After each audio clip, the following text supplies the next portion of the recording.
In today's video, I'm going to teach you how to make a timeline on Google Slides. We'll build a clean, readable timeline right on your phone, perfect for class projects, roadmaps, or quick presentations. First, on your mobile device, launch your browser and search for Google Slides so you can get to your files quickly.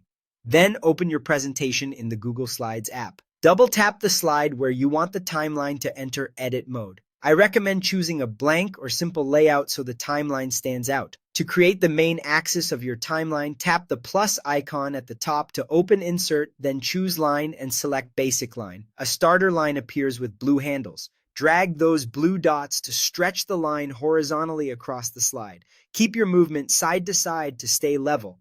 If it drifts, zoom in for finer control. To make the axis easy to see, open the line weight controls in the bottom toolbar and bump it up to around 3 or 4 points.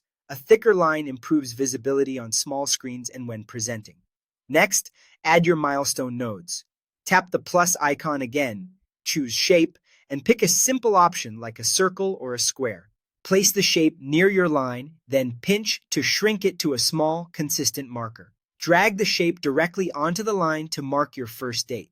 If the marker snaps slightly above or below, zoom and nudge it until it sits right on the line. You can also adjust the fill or border color if you want contrast, but keep it consistent.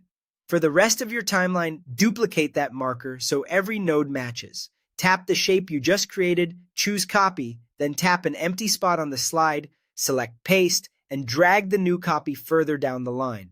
Repeat this process for all upcoming dates. As you place them, try to space the markers evenly, using the alignment guides that appear to keep things tidy. Now add event details. Tap the plus icon and select text. Type your date and a short milestone description. Keep the first words clear and scannable. Drag the text box above or below the marker, alternating sides to avoid crowding. If your text feels cramped, slightly reduce the font size or widen the box instead of adding extra lines. That's it. You've built a clean, mobile-friendly timeline in Google Slides, complete with a main axis, consistent markers, and clear labels, ready to present or share.